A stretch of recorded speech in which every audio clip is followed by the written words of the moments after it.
Udah, Bu. Oke.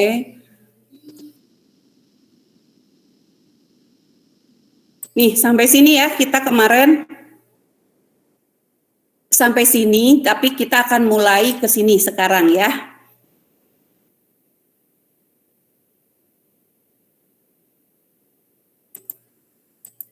Ibu langsung mulai saja ya.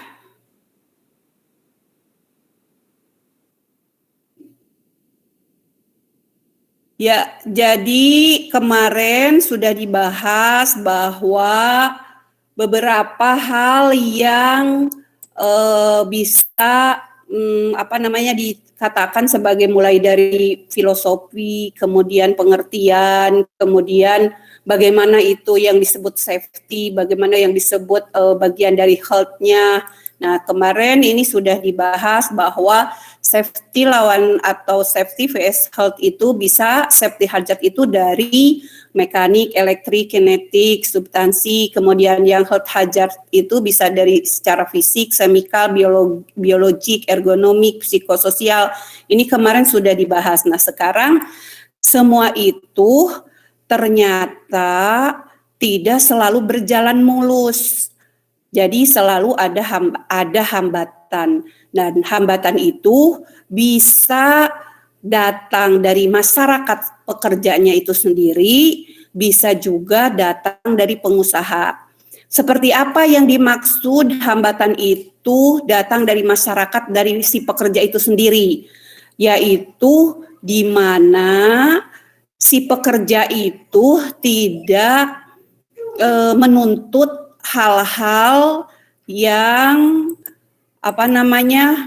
membuat dia lebih bisa mendapatkan haknya, misalnya apabila dia terjadi kecelakaan. Tetapi si masyarakat itu sendiri, maksud di sini masyarakat si pekerja itu lebih cenderung yang penting saya dapat kerjaan, yang penting saya bisa dapat upah kerja, sehingga dia merasa sudah bekerja pun sudah syukur. Jadi sehingga dia tidak banyak menuntut ke tempat kerjanya. Itu jadi hambatan pengelolaan K3 itu tidak sesuai, kan pengelolaan K3 itu sesuai ada diatur di undang-undang bahwa si pekerja itu berhak mendapatkan keselamatan di tempat kerja. Siapa yang menjamin itu adalah tempat kerjanya. Kalau misalnya instansinya siapa? Pemerintah atau swasta? Di mana itu kan harus menanggung kalau misalnya terjadi hal-hal yang berakibat membuat celakanya si pekerja.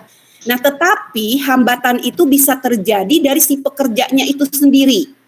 Seperti apa? Si pekerjanya itu tidak menuntut kalau misalnya saya kecelakaan akibat kerja, tidak menuntut. Karena apa yang dipikirkan? Yang penting saya dapat kerja, bisa menghidupi anak istri, dapur bisa ngebul.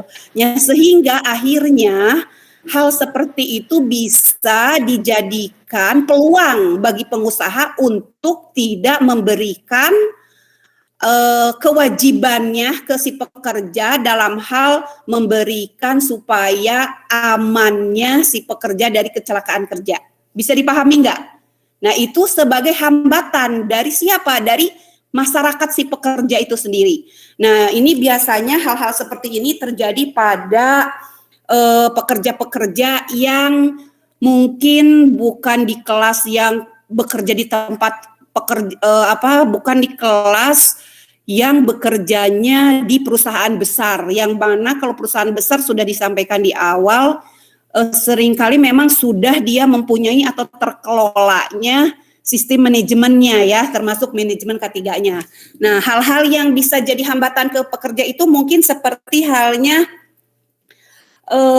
home industri ya, yang belum begitu ini, mungkin juga dia tidak tahu bahwa aturan itu untuk membuat selamatnya si pekerja, selamatnya yang ada di lingkungan itu, termasuk masyarakat di lingkungan, bisa jadi si pengusaha itu belum tersentuh atau belum mengetahui bagaimana ternyata ada undang-undang yang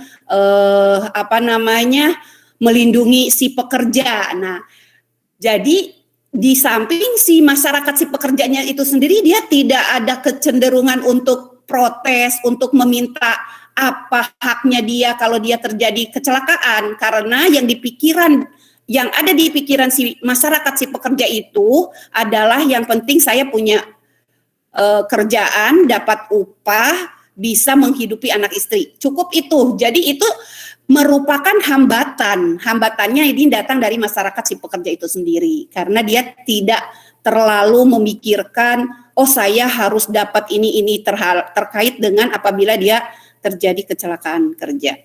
Nah, contohnya di masyarakat pekerja yang seperti ini yang pernah kalian tahu atau Bapak Ibu tahu, contohnya di perusahaan atau di usaha-usaha seperti apa?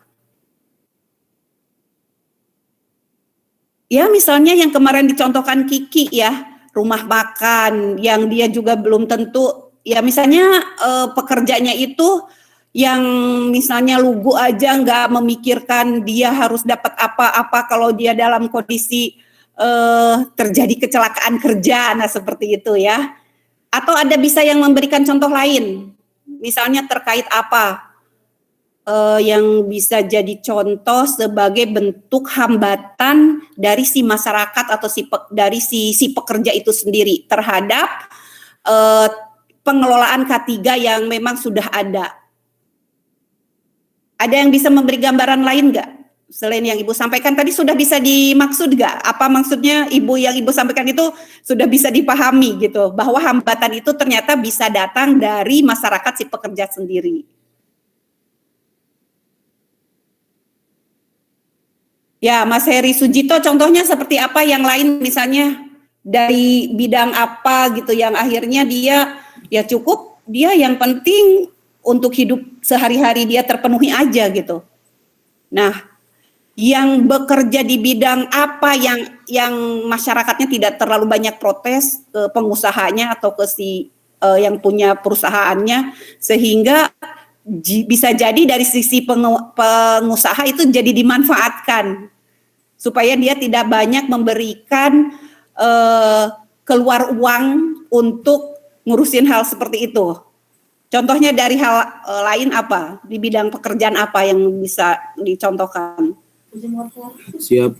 Misalkan home industry, Bu, pada pembuatan kue di suatu tempat, di rumah tersebut yang notabene masyarakat itu ekonomi merendah atau ke bawah.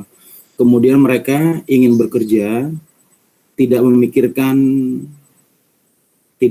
tentang dirinya sendiri untuk kesehatan dia. Yang penting mereka dapat uang, bisa menghidupkan keluarganya, sehari-harinya pun ada masukan buat bekerja. Walaupun saat di perjalanan ada hambatan, misalkan kecelakaan kerja, mereka tidak memikirkan, sehingga mereka itu easy going aja gitu ya. Iya, Bu, easy going aja mereka itu. Seperti itu mungkin, Bu. Iya, ya berarti yang Ibu maksudkan ke sana ya arahnya, betul seperti itu. Ya.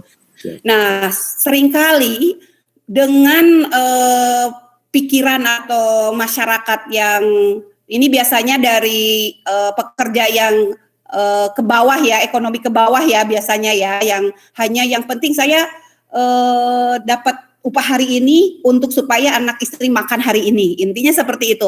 Nah, ini seringkali dari hambatan ini kan datangnya dari masyarakat si pekerja itu sendiri yang punya pikirannya seperti itu, karena mungkin dia juga secara ini belum begitu paham apa sih memang ada sih undang-undang yang menjamin pada pekerja, juga mungkin belum tahu mereka ya, sehingga ya sudahlah seolah-olah itu merupakan hal yang memang seperti itu adanya. Nah, hal itu ternyata bagi pengelolaan K3 sebagai hambatan. Kalau misalnya masyarakatnya yang sudah sudah istilahnya kritis lah ya. Kalau kritis itu artinya protes. Kalau ini, wah berarti saya punya, itu kan biasanya dengan pendidikan yang juga lebih tahu, sehingga dia banyak tahu, oh ternyata ada undang-undangnya, sehingga kalau misalkan ada sesuatu yang merasa dia rugi akibat dia bekerja di situ, dia bisa protes. Nah, itu yang seperti itu justru dalam hal pengelolaan K3 itu bisa terbangun.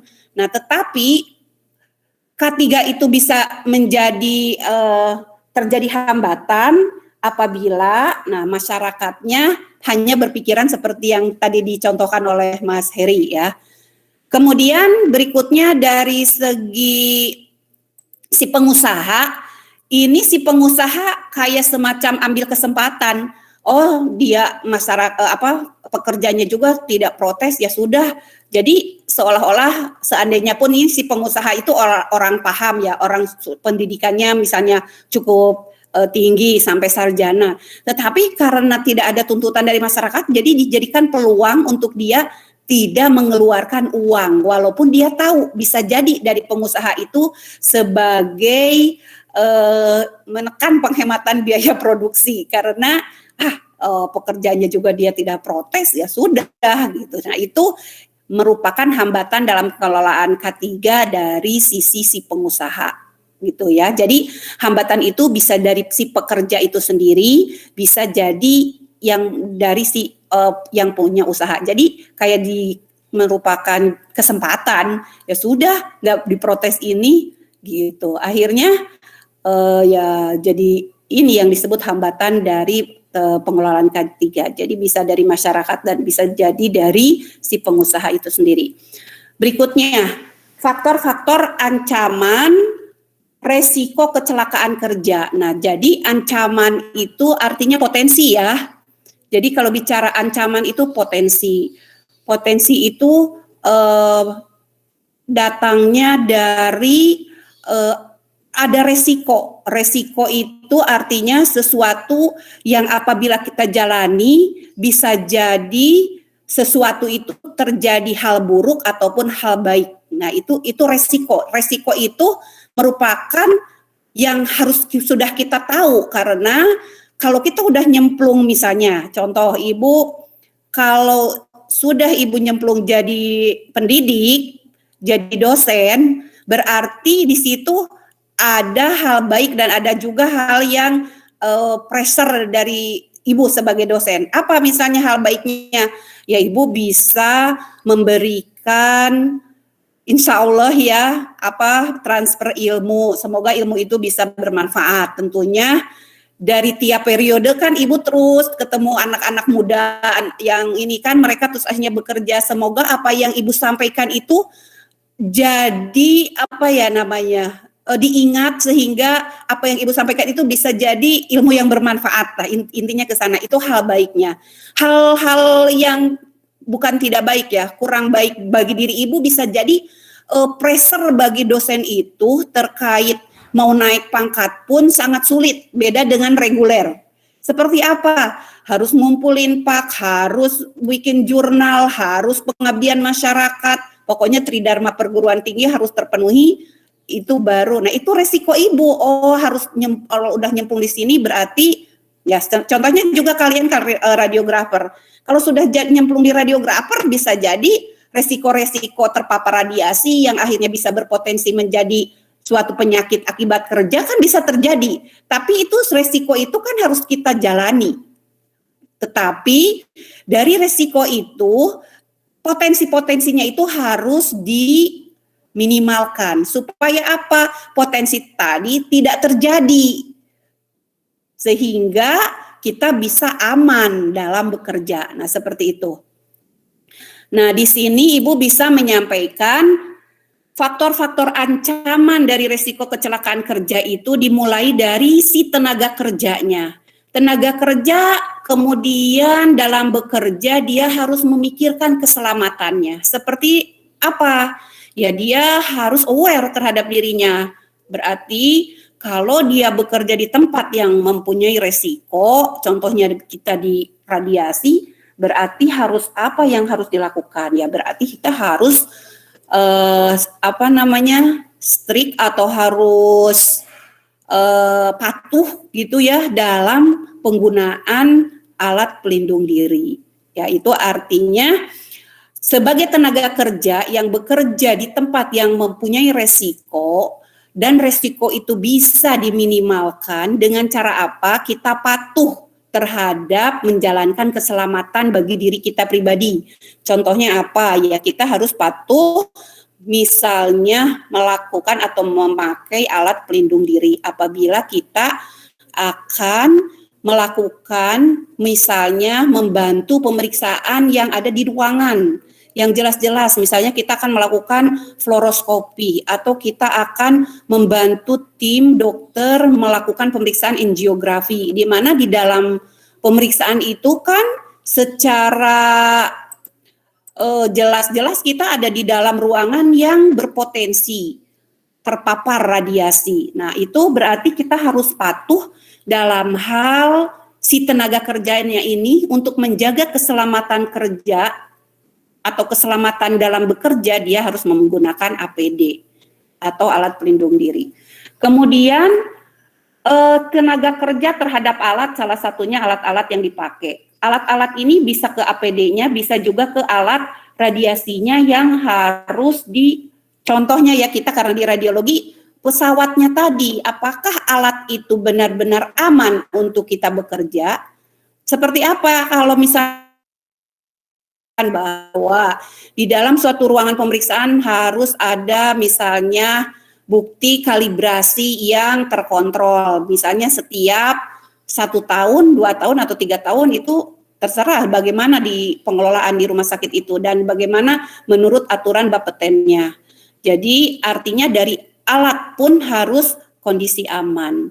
Kemudian misalnya dari alat juga bisa menimbulkan terjadinya polusi lingkungan. Kalau di kita, dari alat yang dipakai oleh kita kan menghasilkan radiasi ya. Nah, radiasi ini bisa menjadi nilai paparan yang masuk ke tubuh kita, ya kan? Nah, di mana anggap saja ini sebagai sesuatu yang anggap aja jadi polusinya ya ibaratnya. Sehingga di mana kita dengan tertib memakai helm badge atau TLD bisa memprediksi berapa paparan yang kita terima sehingga sesuatu yang tadinya menjadi ada potensi, ada resiko itu bisa diminimalkan karena begitu dicek nilai ambang batas dosis yang kita terima senantiasa selalu aman. Ya, artinya kalau itu selalu aman, kita masih bisa terus produktif dalam bekerja. Nah, kemudian bahan itu jadi seperti alat-alat yang digunakan ya. Kemudian kembali lagi nanti akhirnya menjadi ke si tenaga kerja itu sendiri dalam arti keamanan dari resiko terjadinya potensi yang menimbulkan kecelakaan kerja. Apalagi kita tahu kalau kita bekerja di bidang radiasi, terpapar itu tidak serta-merta menjadikan saat itu terasa hasilnya atau akibat dari kita bekerja. Karena apa? Karena radiasi kan mempunyai waktu paruh yang panjang. Jadi sekian kita dapat, tidak kemudian langsung ini kan, itu bisa kumulatif dan akhirnya timbul setelah kita menuju pensiun. Nah, hati-hati karena kita tidak merasa, tidak terlihat, tidak juga rasa sakit, tetapi itu potensi itu ada. Nah, itu yang harus kita sadari dengan bidang pekerjaan kita. Ya, karena kita bekerja di bidang yang berpotensi terhadap terpapar radiasi. Jadi semua yang jadi aturan itu harus dipatuhi. Ya, harus dipatuhi dalam arti kita melakukan seperti penggunaan TLD yang harus tertib, jangan sampai terus lupa, tidak dipakai. Pada saat lupa tidak dipakai, sebetulnya kita dalam beraktivitas di dalam ruangan itu kemungkinan kan terpapar, tapi kita tidak tercatat paparannya itu berapa. Nah, itu hal-hal yang awalnya sekali, 2 kali itu bisa jadi kumulatif di dalam tubuh kita. Ya, seperti itu. Kemudian yang Ibu ingin tahu, coba seberapa nilai ambang yang diperbolehkan per tahun yang dikategori aman? Berapa milisievert? 20 milisievert per tahun, Bu. 20, bukan 50 milisievert per tahun. 20, Bu. 20, Bu. Oh, udah bagus berarti ya. Sekarang artinya lebih ini lagi ya, lebih strict lagi ya. Dulu setahu Ibu waktu ini 50 milisifar per tahun, tetapi sekarang 20 memang. Itu menurut aturan apa nih? SK Bapeten, Bu. SK Bapeten ya, 20 ya.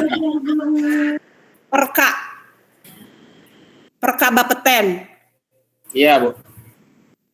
Ya, oke. Berarti lebih bagus lagi tuh. Jadi dalam arti kontrolnya lebih ketat lagi. 20 pun sudah dikategori kalau misalnya melebihi 20 yang kita terima, berarti itu udah kategori kita di atas nilai ambang batas dari radiasi yang kita terima. Nah, itu jadi sebagai acuan atau patokan kita untuk lebih berhati-hati atau waspada terhadap hal-hal yang membuat adanya resiko itu bisa terjadi.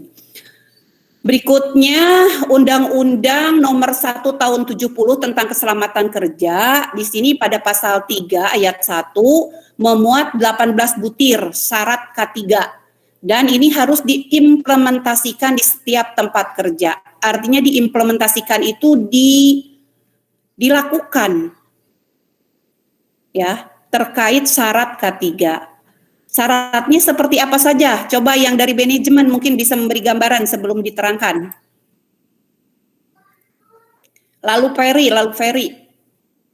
Kan sudah di manajemen, ada nggak lalu? Biar kedengeran suaranya.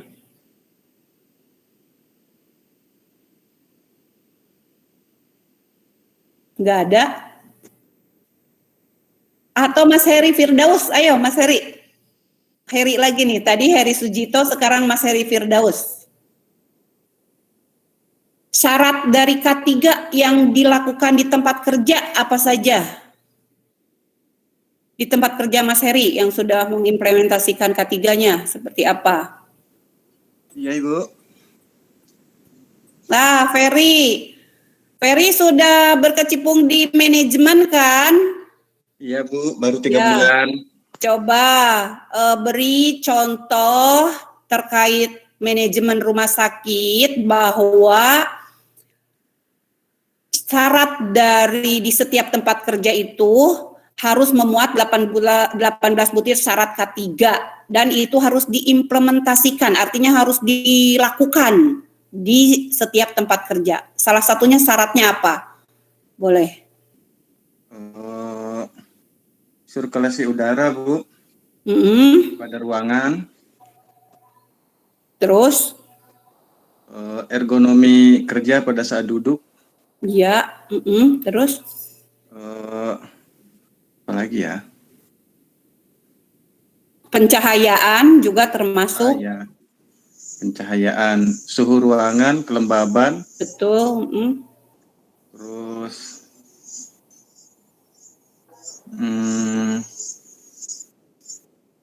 ya, yang akhirnya semua itu membuat nyaman bagi si pekerja dan aman. Intinya ke sana ya. iya, Bu. Nah, mari kita lihat berbagai bentuk bahaya yang ada dan harus dikendalikan dengan merujuk pada peraturan dan standar teknik yang berlaku. Jadi, sesuatu yang sifatnya berbahaya itu harus dikendalikan. Nah, apabila kita lengah dalam sesuatu yang bisa menjadi potensi terhadap bahaya, walaupun itu sifatnya awalnya sepele, itu harus kontrol, harus benar-benar bisa dikendalikan. Misal, adanya terkelupas kabel. Kabel itu kalau misalnya terkelupas lama-lama bisa terjadi gesekan dan terjadi konsleting.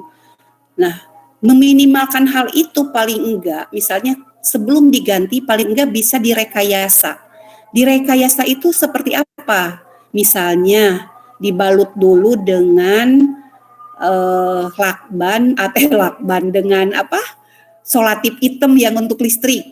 Ya, untuk sementara bisa dipakai dan harus segera tindak lanjutnya adalah dilakukan penggantian. Sebentar ya, azan itu dulu ya.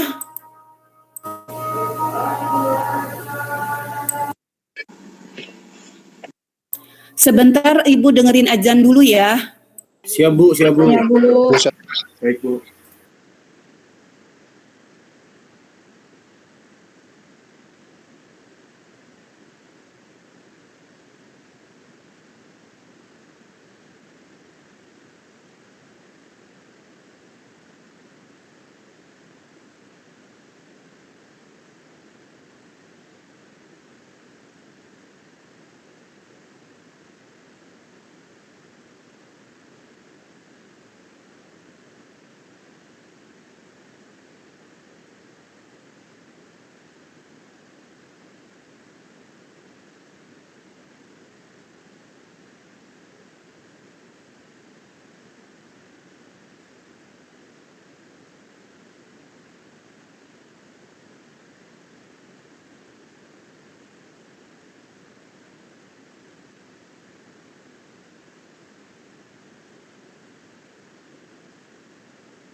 Ya, udah.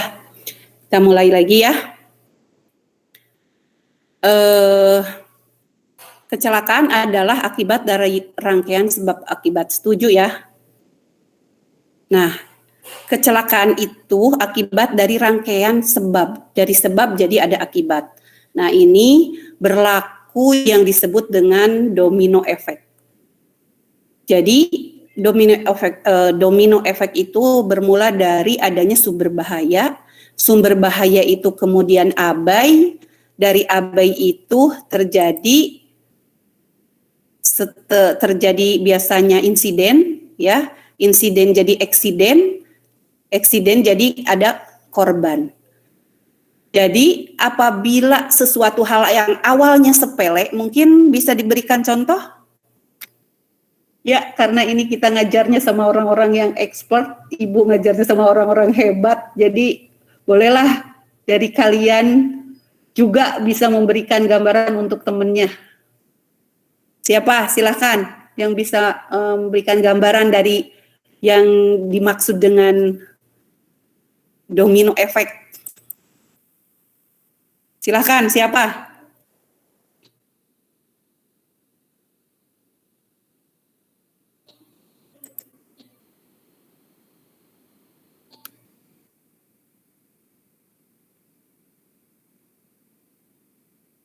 Ya, ya silakan Ki.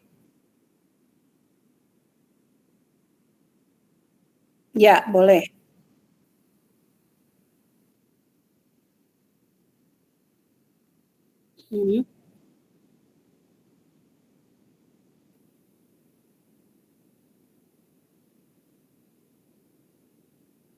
Satu ruangan. Ya, betul itu. Salah satunya itu yang sedang hangat ya.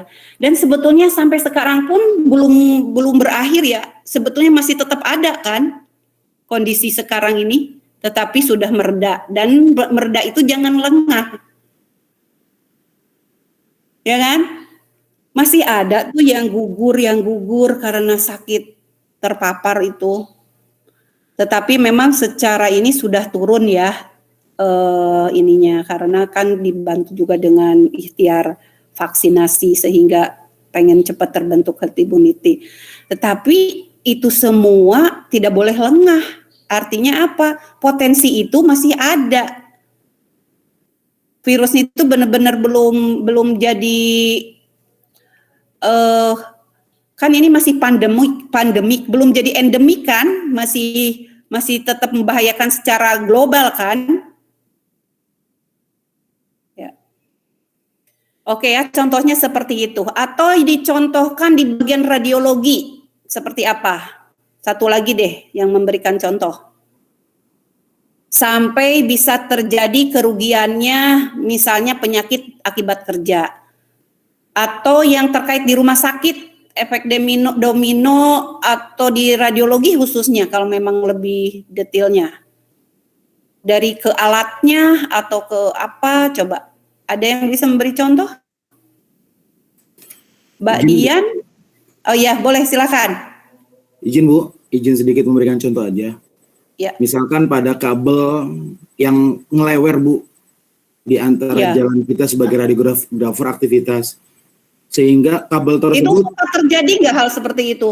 Bisa sering, terjadi kan? Bisa. Sering tuh apalagi. Kabel tersebut tidak diisolatif atau tidak rapi, tidak terbalut secara rapi, sehingga terkadang pasien banyak, kita mungkin kerja cepat, tersandung, dan stop kontaknya itu lepas, sehingga terjadi percikan api yang mengakibatkan konsleting listrik ataupun kerusakan pada alat, dan juga bisa menyebabkan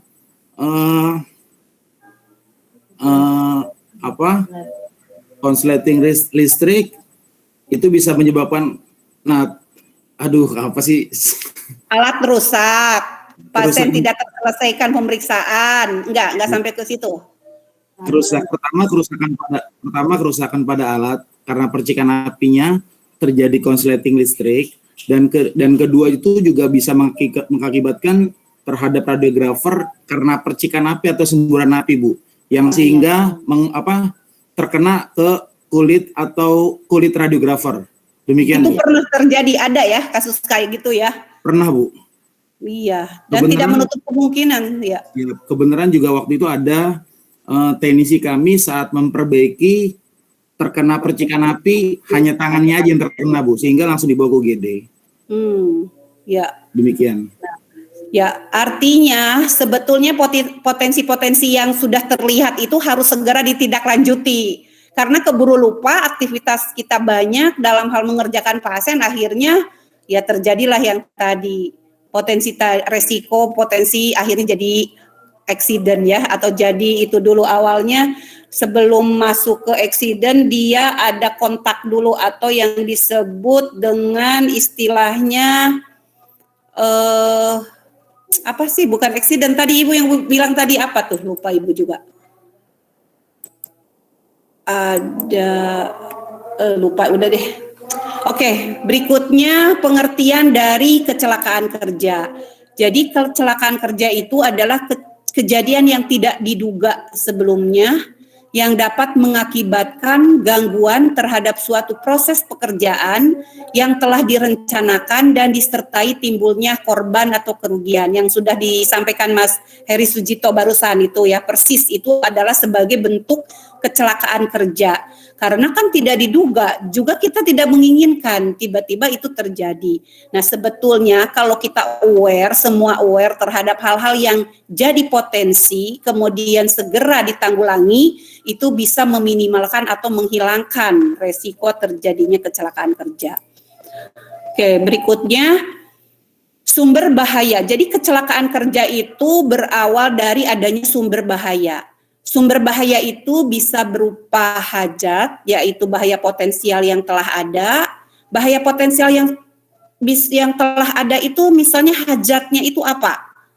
Bisa jadi hajat itu sebagai bentuk misalnya zat kimia, atau hajat di sini adalah sinar X kalau di bagian kita, atau hajat di sini tergantung dia bekerjanya di bagian apa, ngurusin apa.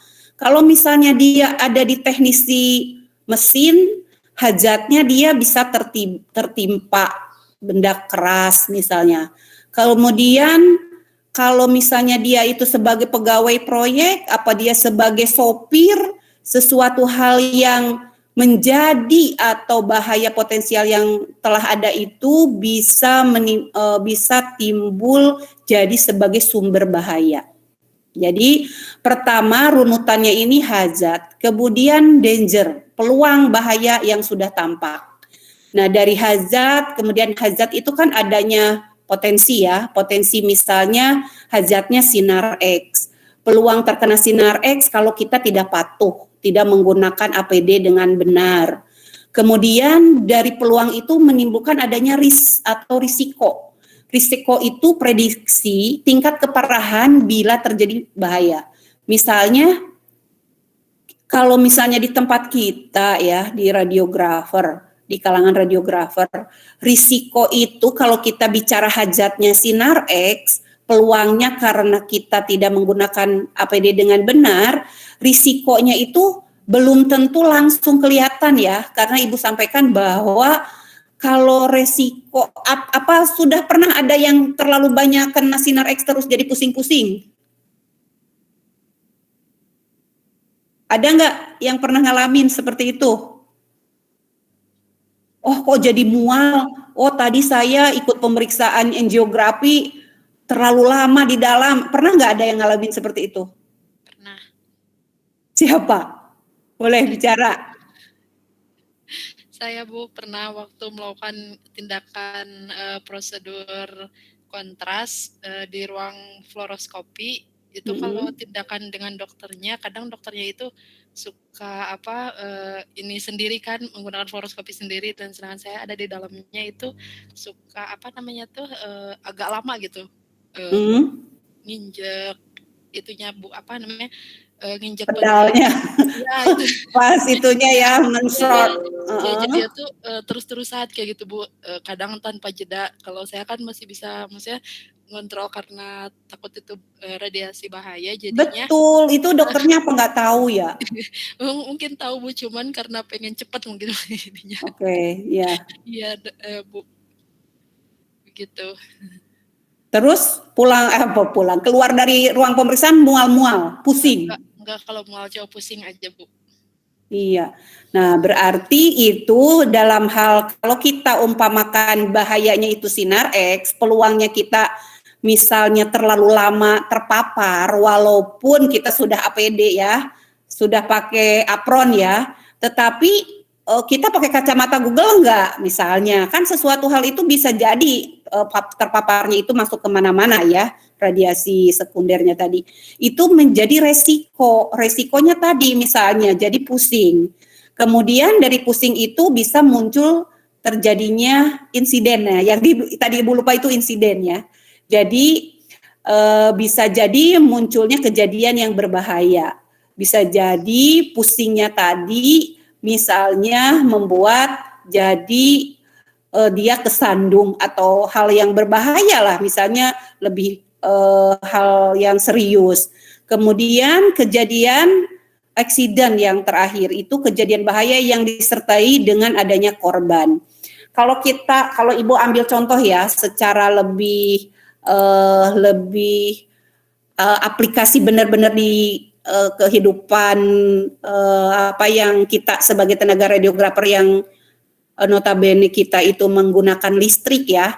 Misalnya contohnya hajatnya itu terkelupasnya tadi yang dicontohkan Mas Heri Sujito, terkelupasnya kabel listrik, terjadi konslet tadi terjadi peluang terjadinya kebakaran, kemudian dari kebakaran itu ada bahaya terjadinya merembet kemana-mana ya, dari satu alat atau dari tempat colokan listrik yang terkelupas, kemudian bisa merembet ke alat yang jadi rusak, atau bisa terjadi konslet menimbulkan percikan api kemudian membakar, ya itu sudah muncul kejadiannya. Kalau sampai percikan apinya itu membakar kabel, kemudian kabelnya membakar pesawatnya, itu sudah masuk ke munculnya kejadian yang berbahaya atau yang disebut insiden. Nah, dari insiden terjadilah kecelakaan, eksiden. Eksidennya seperti apa?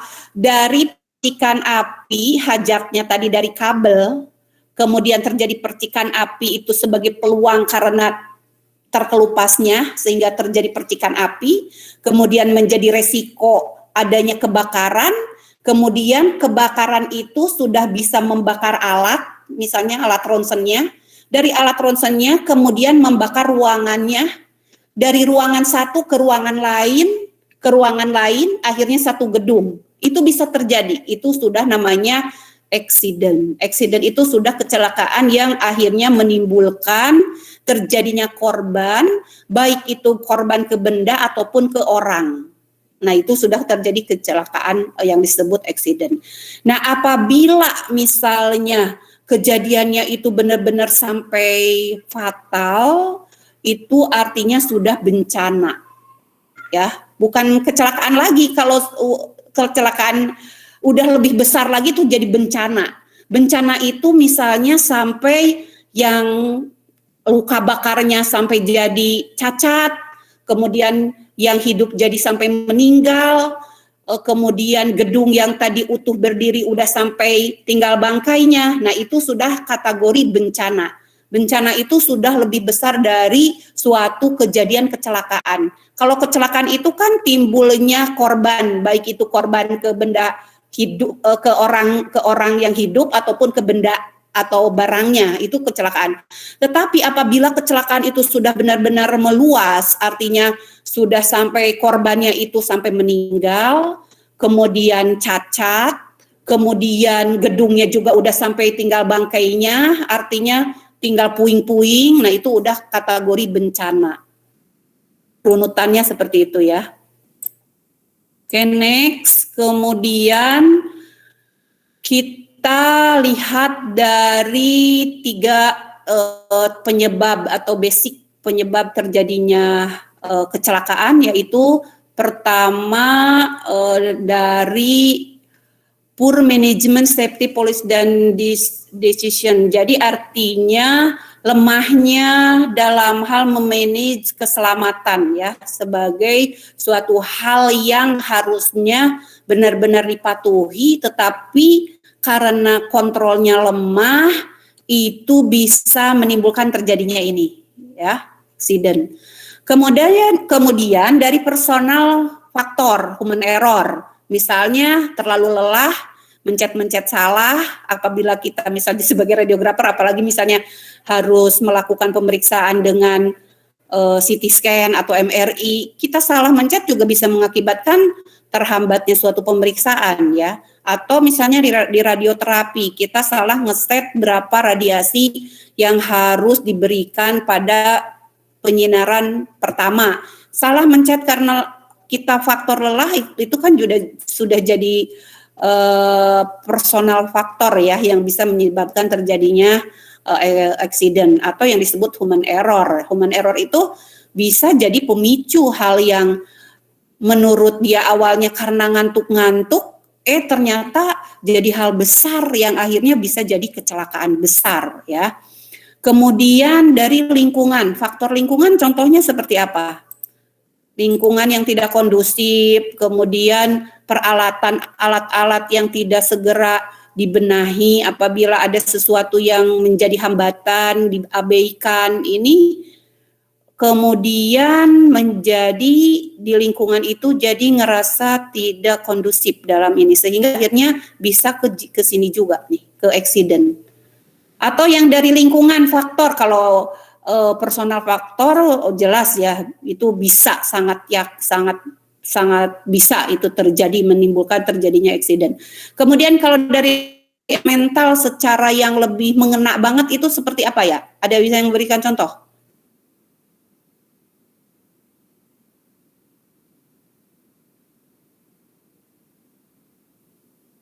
Contohnya seperti apa ya?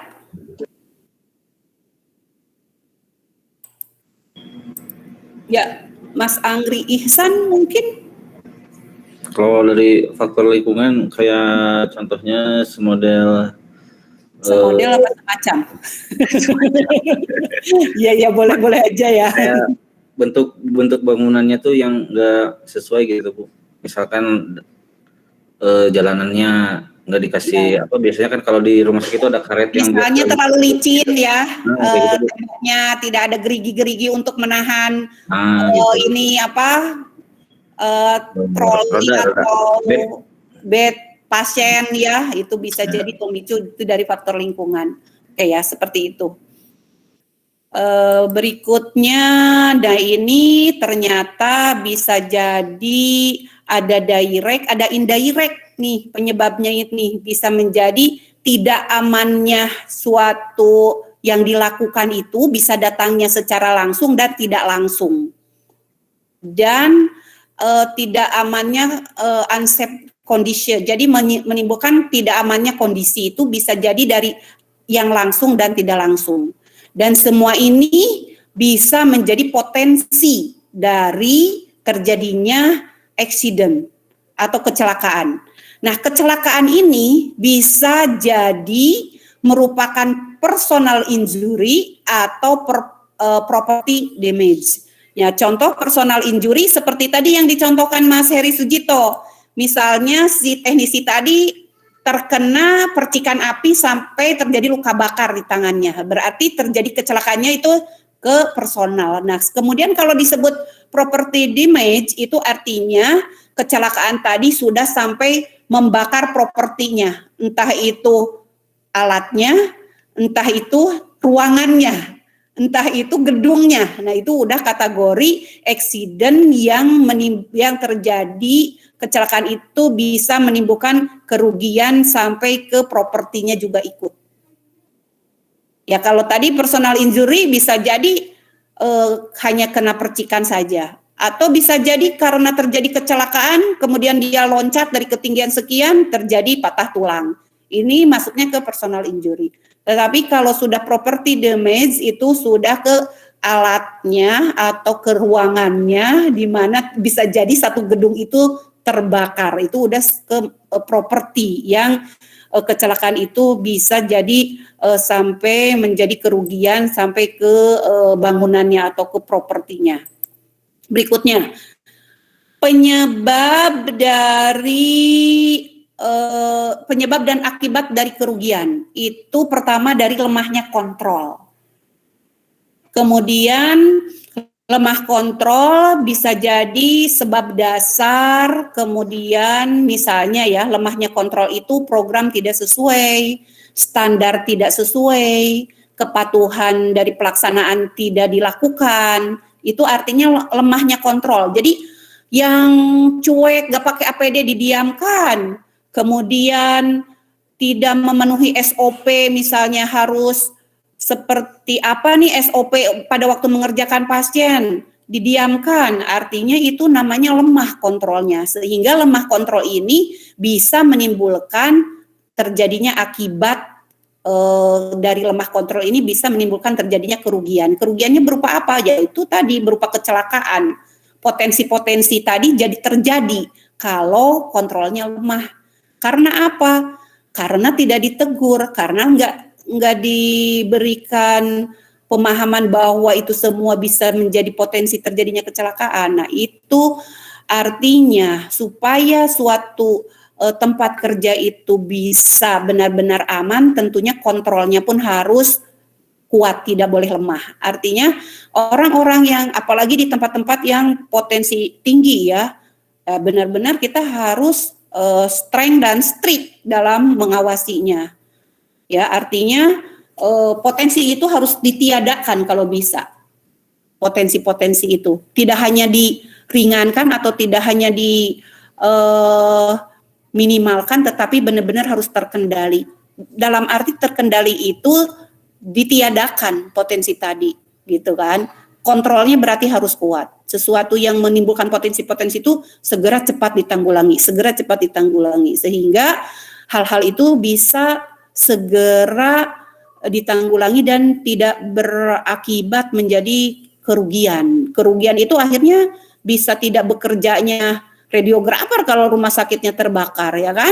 Bisa tidak dapat gaji radiografer. Bagaimana dengan menghidupi anak istri? Nah, itu dari hal awalnya sepele. Oleh karena itu harus bersama-sama, tidak bisa sepihak, tapi harus semua bisa menjalankan. Dan itu biasanya kalau kontrol datangnya dari atasan tentunya. Artinya atasan di situ harus disiplin, kemudian harus ngayomi, harus mengingatkan, harus kontrol terhadap anak buahnya yang mempunyai atau berperilaku yang tidak jadi aman untuk keseluruhan, gitu kan. Bisa jadi hal itu terjadi kan, awalnya dari hal sepele bisa jadi terjadi bencana besar, gitu kan. Kemudian penyebab lainnya adalah yang disebabkan karena sebab dasar, bisa jadi faktor perorangan, bisa jadi faktor kerja. Kalau faktor perorangan bisa jadi dia punya masalah di rumah, jadi dia merupakan dia sendiri itu benar-benar yang akhirnya bisa menimbulkan kecelakaan untuk keseluruhan, kerugian jadi bisa terjadi karena human error tadi. Kemudian kalau dari faktor kerja itu contohnya seperti apa ya? Ada yang bisa memberi contoh? Kalau faktor kerja, sebab dasarnya itu kan bisa dari perorangan, bisa karena faktor kerja. Faktor kerja misalnya karena terlalu lelah ya. Misalnya pasien banyak tetapi radiografer hanya 2 orang. Akhirnya dia benar-benar harus mengcover pekerjaan yang harusnya untuk orang lain, dia lagi yang mengerjakan. Ya, itu artinya faktor di tempat kerjanya yang menjadi pendorong sehingga terjadinya kecelakaan. Tidak segera ditanggulangi, misalnya segera dicarikan tenaga tambahan atau paling enggak meminimalkan pasien dibatasi. Supaya apa? Supaya suasana dalam bekerja itu tidak menimbulkan resiko yang bisa menjadikan potensi adanya kecelakaan. Nah, ini faktor kerja dan faktor perorangan itu merupakan sebagai sebab dasar terjadinya kerugian. Kemudian penyebab langsung, misalnya perbuatan tak aman dan kondisi tidak aman. tetap saja dilakukan. Atau sudah lihat kabel terkelupas, nggak apa-apa, mungkin masih bisa mengerjakan satu pasien ini. Akhirnya lupa, pasiennya datang terus. Ya terjadilah sesuatu yang tidak aman itu jadi terjadi, menimbulkan terjadinya potensi. Nah itu berarti terjadinya kecelakaan itu dari penyebab langsung yang harusnya itu segera ditanggulangi. Nah itu hal-hal ini kemudian terus berlanjut sampai terjadi kontak atau insiden. Kejadian kontak dengan energi atau bahan atau zat tadi yang sudah disampaikan oleh Mas Heri ya salah satunya.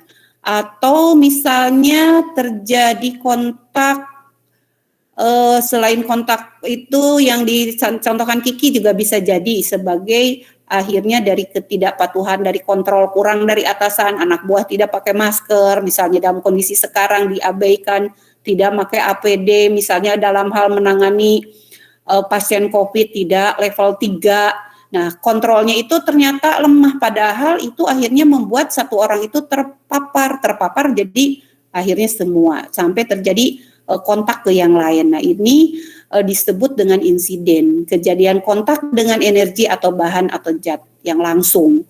Kemudian dari hal-hal ini semua, mulai dari lemah kontrol, sebab dasar misalnya bisa dari perorangan dan faktor kerja, penyebab langsung tidak segera ditanggulangi, kemudian terjadi insiden, maka bisa jadi terjadi kecelakaan atau kerusakan yang tidak diharapkan. Jadi artinya dengan adanya pengelolaan K3, tujuannya terutama adalah yang Ibu sampaikan di awal, kalau bisa mengenolkan tingkat kecelakaan atau zero accident tadi harus benar-benar jadi tujuan dari adanya pengelolaan K3 dimanapun ya, karena kalau kita bicara kita bekerja itu berbagai profesi ya, kita ngomong radiografer, perawat, dokter adanya di rumah sakit. Kalau bicara teknik kimia, teknik nuklir mungkin adanya di pabrik apa yang potensi-potensi berbahayanya itu lebih tinggi lagi. Kalau potensi menimbulkan bahayanya lebih tinggi seperti misalnya di petrokimia gitu kan, yang sedikit ini aja bisa kerugiannya luar biasa dan menimbulkan kecelakaan besar, malah bisa jadi bencana.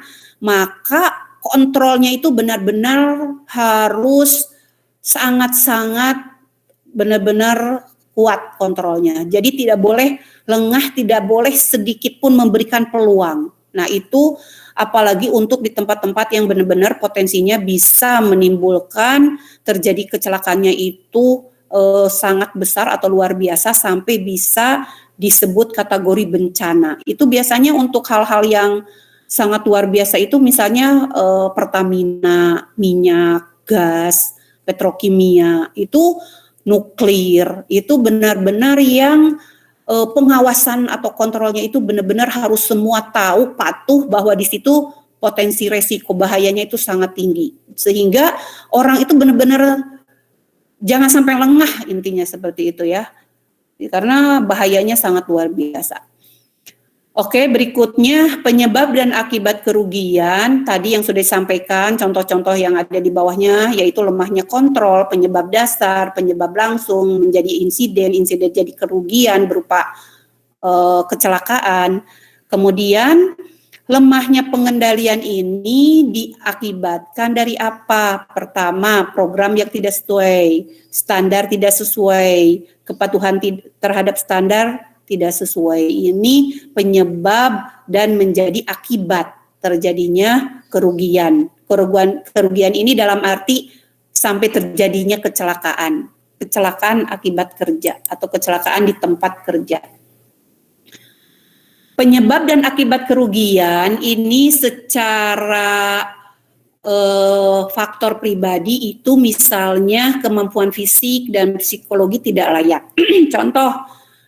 Contohnya seperti apa ya? Secara dari pekerjaan yang ada dilakukan di radiologi yang bisa memberikan gambaran terhadap faktor pribadi, misalnya kemampuan fisik dan psikologi tidak layak, sehingga ketidaklayakan ini menjadi penyebab adanya akibat yang akhirnya menjadi terjadinya potensi kerugian. Pernah nggak ada yang seperti ini di tempat Bapak Ibu?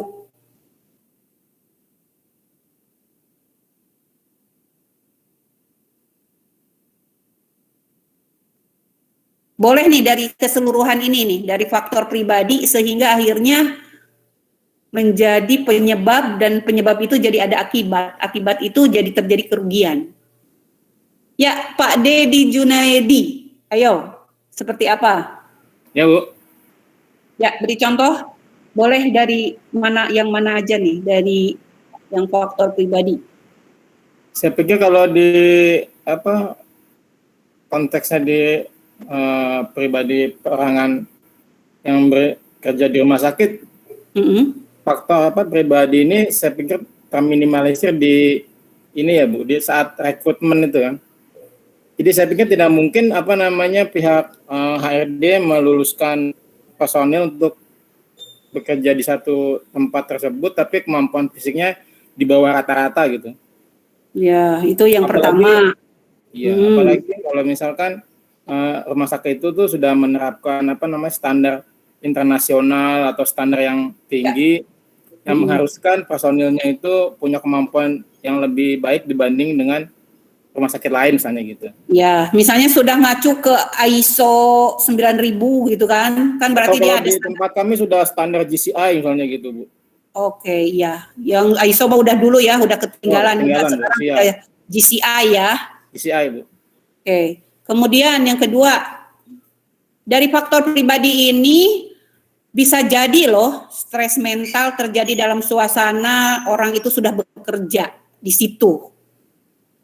Dan itu jadi potensi. Ya. Iya. Oke ya. Hanya sih memang ada juga beberapa personil kita ya. Kalau di tempat kami gitu ada mungkin anggota kita ya. Khususnya anggota TNI lah gitu. Yang terjangkit stres mental maupun fisik ya. Karena kalau anggota TNI kan punya trauma terhadap kalau misalnya yang bersangkutan pernah berdinas ke daerah-daerah konflik gitu. Konflik ya, betul. Iya, kan kalau di tempat stres kami tinggi kan artinya. Pasti Bu. Karena di tempat kami kan personilnya kan dia nakes tapi kadang-kadang kan juga dia berstatus sebagai anggota TNI tuh kayak Pak Heri Sujito itu Bu. Pak Heri udah kemana? Oke, ya terus. Jadi walaupun kami nakes tapi kami kalau statusnya anggota TNI ya penugasan tetap harus kami jalani, nakes juga tetap kami jalani gitu. Jadi kita ini multitasking Bu. Multitasking ya. Multitask. Mantap. Iya, jadi tergantung. Emang Pak Dedi dinas di mana sih? Saya anak buahnya Pak Heri Sujito Bu. Oh, di RSPAD. Kan memang angkatan ya? Iya Bu. Komandan saya nih Bu. Oh Jadi, gitu. Pak Heri Sujito itu komandan saya. Jadi saya kadang menerima perintah operasi dari beliau gitu Bu. Tapi sementara ini masih mengerjakan di bagian radiologi. Sejak 2017 saya ke manajemen Bu.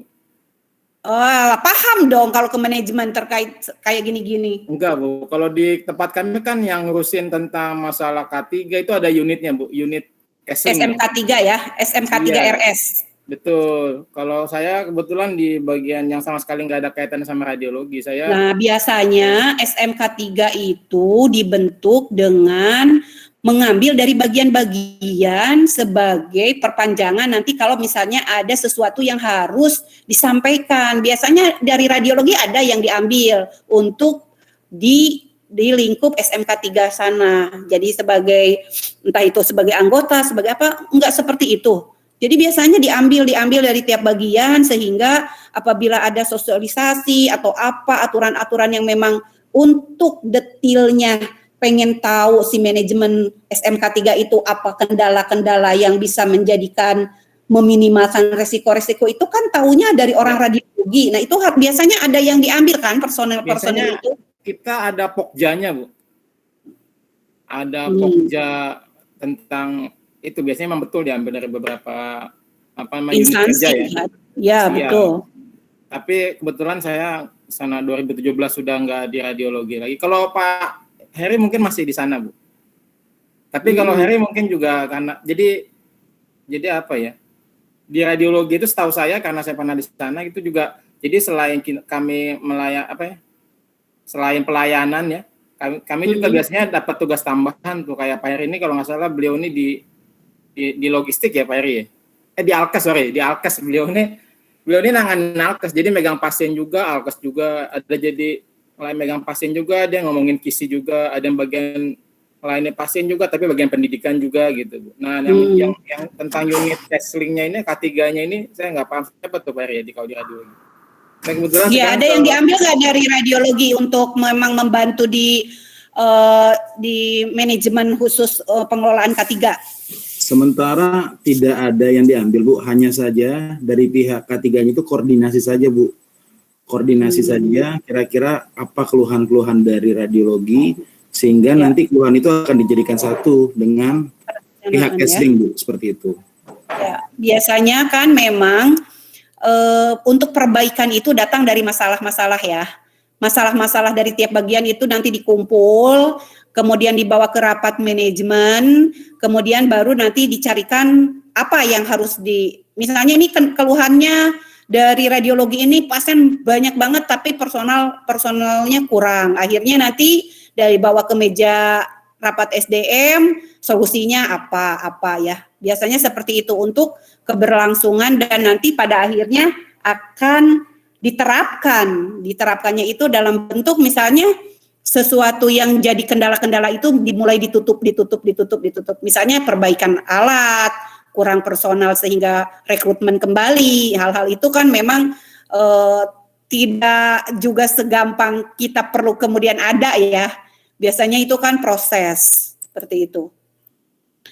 Kemudian dari faktor pribadi itu misalnya motivasi yang tidak layak, motivasi dari diri pribadinya dia yang tidak membuat suasana kondusif di tempat kerja itu menjadi hal yang menyenangkan dalam bekerja, itu bisa jadi motivasi diri dianya itu tidak pas, tidak layak, sehingga dia tidak bisa misalnya akrab dengan sesama tim kerja karena dia motivasinya lain, tidak untuk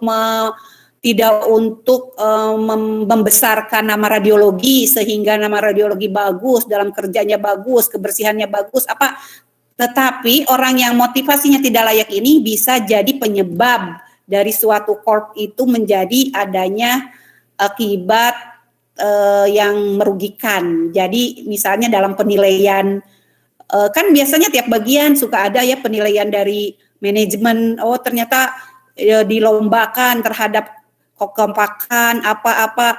Orang yang motivasi tidak layak ini bisa jadi penyebab terjadinya kerugian dari lingkup tempat kerjanya itu. Ya, contohnya yang tadi ya, bisa jadi orangnya itu ya tadi misalnya dia klien sendiri atau apa seperti itu ya.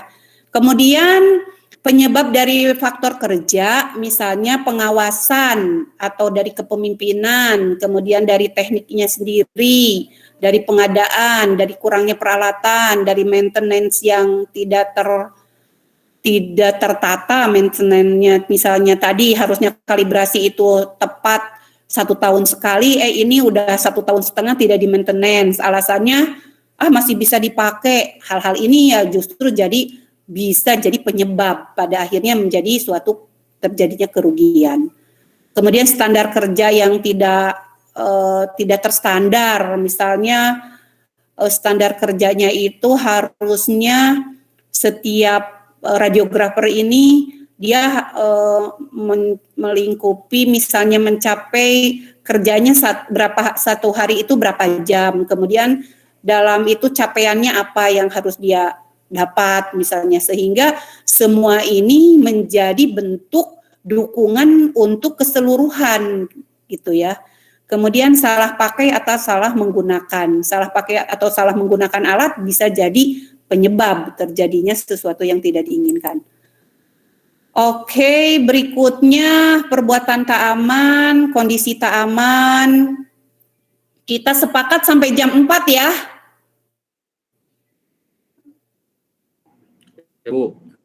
Soalnya sudah jam 3:30 lewat nih. Jadi Ibu selesaikan untuk perbuatan tak aman, misalnya operasi tanpa otorisasi. Operasi tanpa otorisasi itu misalnya contohnya adalah mengoperasionalkan alat dia tidak mengacu ke apa?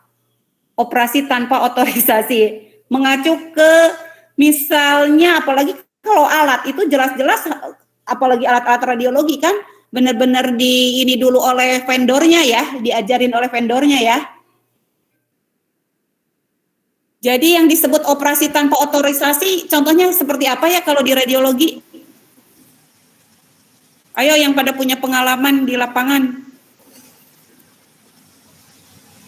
Otorisasi itu biasanya datang dari pimpinan ya, otoriter, otoritas gitu kan? Iya, Bu. Ya, coba deh gimana? Ada yang memberi gambaran?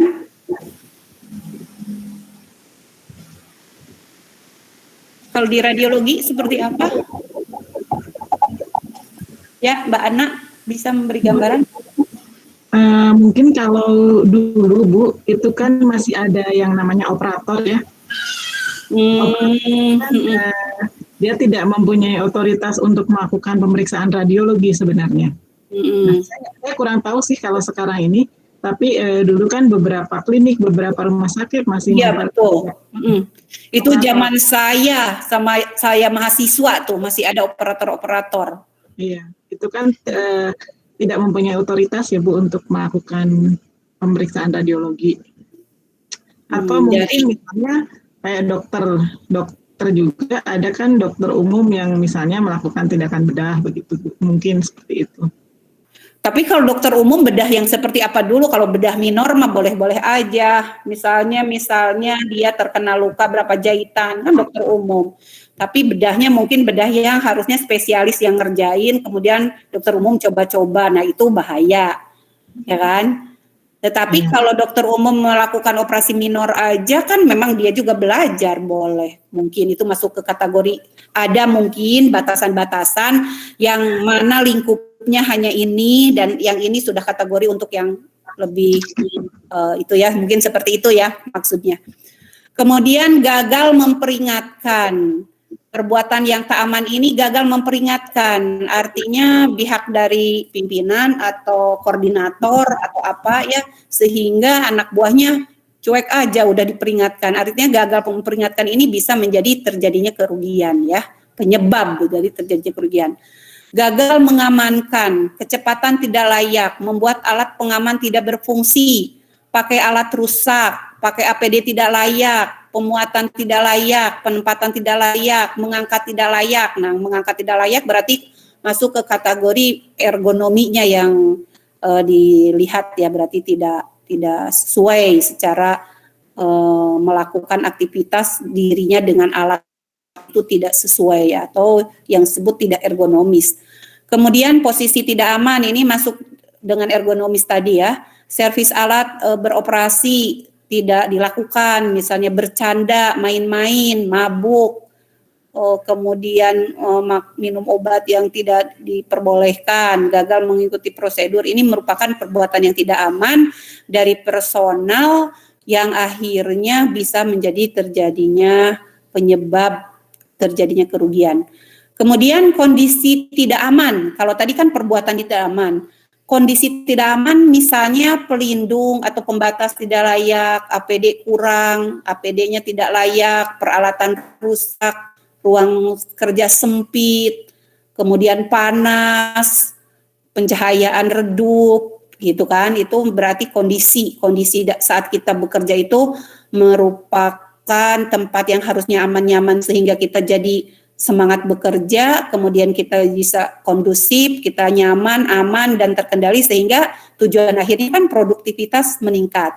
Produktivitas meningkat artinya dengan kata lain ada income yang didapat yang lebih banyak. Nah, kalau misalnya seperti yang disebutkan di sini, misalnya diabaikan, ya bisa menjadikan penyebab terjadinya tidak kondusifnya dalam bekerja sehingga bisa menurunkan produktivitas dalam bekerja, seperti itu. Kemudian kontak, seperti struck against itu menabrak atau terbentur, benda yang diam tiba-tiba ditabrak karena apa? Ngantuk atau lengah. Kemudian terpukul atau tabrak oleh benda bergerak disebut struck by. Kemudian fall to, jatuh dari tempat yang lebih tinggi. Fall on, jatuh dari tempat yang datar. Hug in, kena tusuk, jepit, cubit, benda runcing. Nah, ini semua termasuk kontak yang bisa menimbulkan terjadinya menyebabkan terjadinya kerugian kontak tersebut.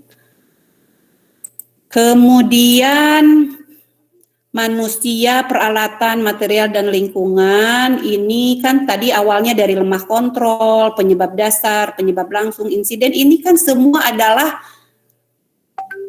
kerjasama atau merupakan suatu kolaborasi ya antara manusia, peralatan, material itu misalnya apa ya, kalau di ini materialnya itu misalnya kasetnya, kemudian kontras medianya, itu materialnya ya kan. Kemudian lingkungan kerja, dan semua ini bisa menimbulkan menjadi penyebab terjadinya kerugian. Semua ini harus benar-benar dikoordinasi dan dikondisikan supaya semua patuh memenuhi bagaimana dalam bekerja itu mengikuti aturannya seperti yang sudah dinikan dalam pengelolaan K3, bahwa semua itu harus tercapainya orangnya aman, nyaman, termasuk juga lingkungan, alat, dan suasana secara psikologis, sehingga semua itu apabila dikolaborasikan dan dalam kondisi yang tepat menimbulkan suasana bekerja yang kondusif dan bisa menjadikan terpenuhinya produktivitas yang tinggi atau yang maksimal ya. Kemudian berikutnya, kecelakaan yang harus dilaporkan menurut Permenaker nomor 03 Menteri Tenaga Kerja tahun 98 tentang tata cara pelaporan dan pemeriksaan kecelakaan ini. Pertama, apabila terjadi kecelakaan, baik itu kecelakaan itu dalam bentuk terjadi kebakaran, peledakan, atau pencemaran, dan kejadian bahaya lainnya, ini harus dilaporkan dalam waktu 2 kali 24 jam. Menurut siapa? Menurut Permenaker nomor 3 tahun 1998. Jadi ternyata harus dilaporkan kejadian-kejadian yang ditimbulkan dalam kita bekerja ya, dalam arti terjadinya kecelakaan kerja. Kecelakaan kerja itu bisa kecelakaan itu sendiri, bisa kebakaran, bisa peledakan, bisa pencemaran, dan itu membahayakan, apalagi sampai sudah terjadi adanya yang tadi mulai dari hajat, kemudian ada peluang, ada resiko, ada insiden, sampai terjadi eksiden. Nah, itu eksiden itu kembali ada ke personal injury, ada ke damage-nya atau property damage, dan itu semua harus dilaporkan dalam waktu 2 kali 24 jam. Artinya harus segera dilaporkan karena bisa menimbulkan terjadinya korban, baik itu korban ke orang ataupun korban ke barang atau ke properti lain ya. Kemudian analisis kecelakaan, tujuan analisis kecelakaan dilakukan untuk mencari penyebab utama. Jadi analisis kecelakaan itu perlu dicari ya, atau dianalisis dari suatu kecelakaan itu. Tujuannya adalah untuk mencari penyebab utamanya ini apa, sampai menimbulkan terjadinya kecelakaan besar. Dan menetapkan solusinya agar kecelakaan yang sama tidak terulang. Artinya dievaluasi oleh siapa nih yang mengevaluasi ya, di tempat kerja itu sendiri bagaimana. Kalau misalnya tadi sering terjadi kebakaran karena adanya konsleting dari hal yang sepele, maka kontrol terhadap hal itu tuh benar-benar harus ditingkatkan lagi. Sehingga penyebab utama yang sampai bisa menimbulkan terjadinya kecelakaan atau lebih besarnya bisa menimbulkan bencana, ini bisa diminimalkan atau dicarikan solusi sehingga tidak terulang lagi. Ini dikatakan bahwa kita sudah menganalisis kecelakaan, artinya mencari di mana nih titik awal, penyebab awal sampai terjadinya kecelakaan. Nah, itu kan bisa berbagai hal terjadi ya, bukan hanya di listrik saja, mungkin di apa yang intinya pada akhirnya bisa menimbulkan terjadinya kecelakaan atau bahkan lebih besarnya bencana. Kemudian syarat-syarat rekomendasi K3, pertama ada namanya metode pencegahan kecelakaan. Pertama, mengeliminasi. Eliminasi itu artinya meminimalkan. Kemudian substitusi dari bagiannya. Kemudian ada rekayasa. Rekayasa paling enggak pencegahan itu yang Ibu sampaikan misalnya terhadap kabel ngelupas. Oh, tidak keburu nih harus mencari ke toko alat elektronik, tapi ini pasien harus dikerjakan urgent, maka lakukan rekayasa terlebih dahulu supaya terjadinya kecelakaan itu diminimalkan. Ini masuk ke kategori pencegahan kecelakaan, rekayasa. Kemudian rekayasa ini contohnya selain dari kabel yang ngelupas, misalnya dari alat-alat yang bisa menimbulkan terjadinya tertabrak karena letak yang tidak pas pada saat mau datang pasien dengan pakai belangkar, ternyata ada lemari di situ membuat susahnya atau membuat masuk belangkar itu susah, maka harus dilakukan rekayasa, digeser dulu lemarinya sehingga ini pasien bisa masuk. Ini merupakan pencegahan terjadinya kecelakaan.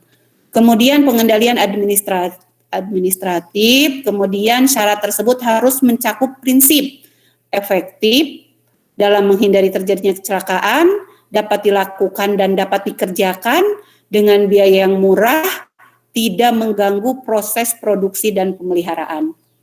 Oke ya, paham ya, insya Allah kalian semua, bapak-bapak, ibu-ibu yang tentunya sudah banyak pengalaman dalam hal mengalami bagaimana menyikapi dalam situasi bekerja ya, atau di tempat kerja seperti apa. Tentunya pada umumnya di sini semua sudah bekerja dengan waktu yang relatif, bisa jadi ada yang baru ataupun cukup lama, paling enggak sudah terpapar lah bagaimana kondisi situasi di tempat kerja dan bagaimana kita menyikapinya semua bisa dalam keadaan kondusif ya, karena tidak akur dengan teman juga menjadi suasana nggak kondusif, dan suasana tidak kondusif itu bisa jadi pemicu adanya potensi terjadinya sesuatu yang tidak diharapkan. Nah, itu kita melihatnya dari berbagai hal ya, tidak bisa hanya karena ngomong alat. Perasaan juga bisa menjadi suasana tidak kondusif, apalagi perasaan sudah susah kita melihat atau walaupun susah bisa jadi sih terlihat dari raut muka ya, tetapi kadang kan kita tidak paham ini orang sedang keselnya ke siapa atau apa. Nah, itu hal-hal yang seperti itu sebaiknya dalam suasana bekerja itu harus ditiadakan ya, artinya dengan kekompakan yang cukup baik, yang baik malah harus benar-benar bisa solid, itu justru yang akan menjadi suasana bekerja lebih semangat, lebih nyaman, lebih tenang, lebih kondusif. Nah, itu yang harus diterapkan dimanapun bekerja.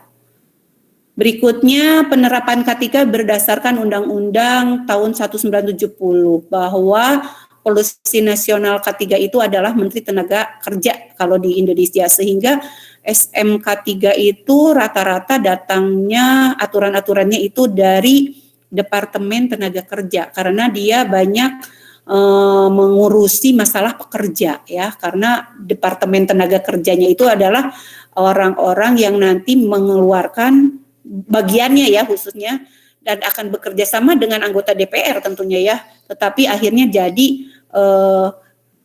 jadi kemarin kan sudah dibahas bahwa di K3 ini ada aturan-aturan yang mana aturan-aturan itu ada di Undang-Undang 45, kemudian ada ketetapan MPR, ada undang-undang, ada peraturan, ada Perpu, kemudian ada peraturan pemerintah, ada peraturan menteri ya, sampai ada peraturan daerah yang kemarin sudah dibahas dengan Pak Puji.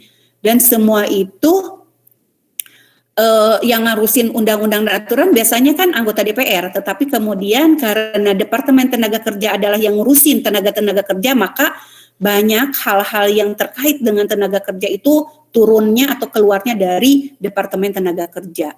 Itu yang mau Ibu sampaikan. Oke, kita lanjut. Sudah jam 4.01, masih slide ke-29 dari 32. Ya, kita agak lebih cepat ya. Langkah penanggulangan kecelakaan kerja menurut ILO. ILO itu apa? International Labor Organisasi, atau wadah yang mengurusin tenaga kerja ya, tentunya di sini ILO ini. Langkah penanggulangan kecelakaan kerja itu harus dilihat secara riset teknis, medis, psikologis, dan statistiknya. Riset atau penelitian untuk menunjang tingkat kemajuan bidang K3 sesuai dengan perkembangan ilmu pengetahuan, teknik, dan teknologi. Berarti ini terus ada pengembangan dalam hal riset, penelitian-penelitian yang akhirnya bisa menjadi acuan yang akan dipakai sehingga pengelolaan K3 itu lebih maksimal. Misalnya dalam hal apa riset teknis ini? Misalnya dalam alat itu bagaimana supaya lebih ergonomis sehingga kecelakaan kerja itu bisa kecelakaan yang menjadikan penyakit akibat kerja karena tidak ergonomisnya dalam menggunakan alat itu bisa diminimalkan dengan terus adanya riset terkait K3 tadi ya. K3 dalam arti ini terkait ergonomiknya misalnya. Kemudian langkah penanggulangan kecelakaan kerja itu adanya pendidikan dan latihan. Artinya SDM terus diberikan disupport untuk pengembangan keilmuan. Artinya peningkatan kesadaran akan kualitas kemampuan dalam arti dia itu secara ilmunya juga mumpuni, tahu sehingga pada waktu operasionalnya lebih bisa meminimalkan hal-hal yang bisa menjadi terjadinya potensi.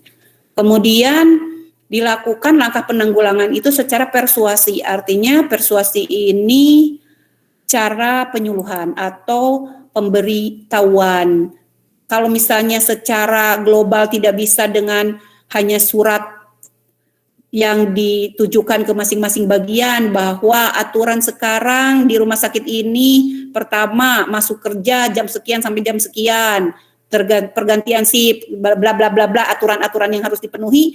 Kemudian dalam hal dilakukan secara global misalnya tidak bisa berlangsung, maka bisa dilakukan dengan persuasi. Persuasi itu artinya ketemu nih antara yang membuat kebijakan dengan semua pekerja. Nah, artinya di situ terjadilah diskusi bagaimana untung ruginya atau bagaimana kendala-kendala yang akhirnya bisa menjadi terjadinya kesepakatan bersama. Nah, itu yang dimaksud dengan mengurangi atau langkah menanggulangi kecelakaan itu bisa dilakukan secara persuasi. Kemudian langkah penanggulangan kecelakaan kerja menurut ILO itu adalah adanya asuransi. Jadi berupa insentif finansial yang mana si pekerja yang memang bekerja kemudian terjadi kecelakaan akibat kerja ini ditanggung oleh si perusahaan tempat dia bekerja. Kemudian penerapan K3 di tempat kerja, langkah-langkah pengaplikasian di tempat kerja itu merupakan upaya sebagai syarat-syarat K3 dilaksanakannya syarat-syarat K3 di tempat kerja. Ya, akhir dari pertemuan hari ini adalah masuk ke rangkuman. Jadi rangkumannya adalah K3 bertujuan sebagai bentuk perlindungan dari tenaga kerja dan masyarakat yang ada di wilayah tempat kerja. Karena maksudnya itu siapapun yang ada di tempat kerja itu harus bisa melindungi si pekerja itu sendiri, kemudian orang lain yang bertamu atau masyarakat umum yang ada di sekitar tempat kerja itu harus aman dan terhindar dari terjadinya kecelakaan. Itu yang dimaksud dengan tujuan K3. Kemudian manfaat K3 bisa menjamin keamanan baik itu penggunaan mesin, instalasi proses produksi pada gilirannya akan meningkatkan produktivitas dari si pekerja. Kemudian yang ketiga, kecelakaan kerja, kejadian berbahaya seperti terjadinya kebakaran, peledakan, pencemaran, dan kejadian berbahaya lainnya akan menimbulkan kerugian ekonomis, baik langsung ataupun tidak langsung. Misalnya langsung, ya potensi-potensi tadi terjadi kecelakaan kan sudah digambarkan tadi ya, misalnya sampai terjadinya kebakarannya sampai benar-benar menghabiskan gedungnya, itu kan banyak faktor yang dirugikan, pegawainya tidak bisa bekerja, kemudian sudah terjadi korban ada yang meninggal sampai ada yang cacat sampai ada yang meninggal. Nah, hal-hal ini yang bisa menimbulkan kerugian ekonomi baik langsung ataupun tidak langsung. Kemudian bisa jadi timbul stres dari dampak terjadinya kecelakaan kerja. Kemudian setiap kecelakaan kerja termasuk yang nyaris terjadinya kecelakaan harus dianalisis dan dilaporkan. Tadi disampaikan bahwa dianalisis itu artinya supaya tahu sumber utama dari terjadinya kecelakaan kerja tadi, sehingga bisa dievaluasi dan dicarikan solusinya supaya tidak terulang hal yang sama yang bisa menimbulkan terjadinya kecelakaan kerja. Kemudian tata cara pelaporan dan analisis kecelakaan telah diatur dengan peraturan perundangan K3. Laporan kecelakaan sangat berguna sebagai bahan kebijakan baik untuk nasional, regional maupun di tingkat perusahaan. Dan Indonesia sebagai anggota dari ILO bertanggung jawab untuk melaporkan kinerja K3 di tingkat internasional atau di tingkat yang namanya lembaganya di ILO. Oke, selesai presentasi Ibu hari ini atau menyampaikan materi hari ini.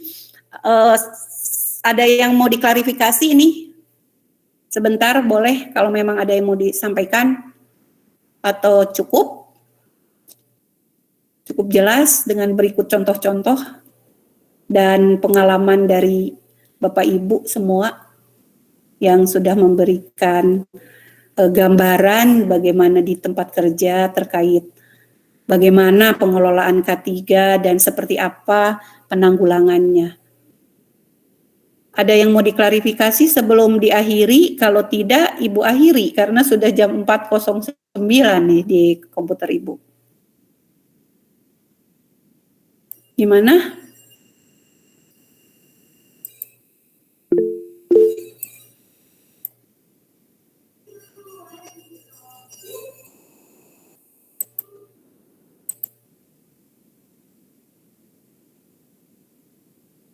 Cukup? Mas Arif Rohman, bagaimana? Ada yang mau diklarifikasi? Cukup, Bu. Cukup ya. Yang lain? Oke, kalau cukup. Itu ada yang lambai-lambai tangan, Bu. Mbak Trinur Hidayati kayaknya. Siapa? Iya, silakan. Silakan, apa?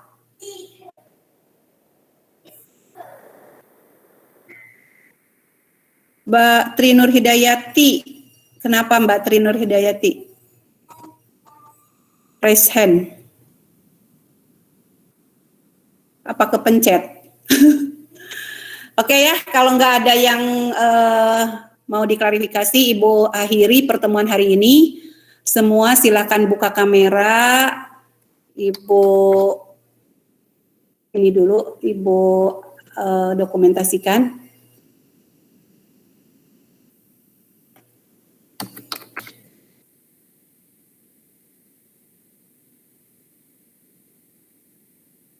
Mbak Faja Mawadah.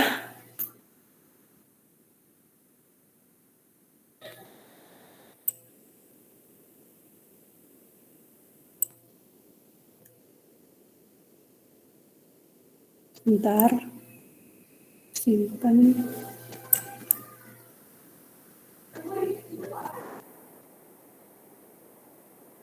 Capture.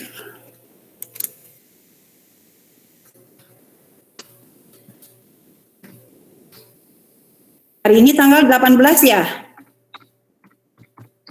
Iya, Bu. Tuh, Bu. Oke. Ya, cukup pertemuan hari ini. Untuk minggu depan mungkin Pak Puji ya, biar balance antara Ibu dengan Pak Puji nanti masuknya. Jadi minggu depan dengan Pak Puji, silahkan PJ menghubungi Pak Puji, mungkin nanti saya koordinasi dengan Pak Puji. Kemudian untuk presentasi, nanti pertemuan berikutnya ketemu dengan Ibu, baru kalian presentasi, gitu ya, Bapak Ibu presentasi. Kemarin sudah Ibu sampaikan ke PJ, yang kelompok surveillance siapa ya? Surveillance. Itu belum itu ya, perbaikannya belum masuk ke Ibu ya, Ibu minta ada perbaikan. Kan Sudah, Bu. Ya? Sudah dikirim ke Google Drive-nya lagi, yang perbaikannya. Gitu. Ya, belum Ibu lihat, soalnya nggak konfirmasi Mbak Feoninya. Iya, Bu. Oke ya, sampai ketemu nanti setelah 1 atau 2 minggu ke depan, langsung presentasi dengan Ibu ya. Ibu cukupkan pertemuan hari ini. Wassalamualaikum warahmatullahi wabarakatuh. Waalaikumsalam. Ya, sampai ketemu ya. Salam sehat selalu. Amin. Oke, Ibu duluan ya.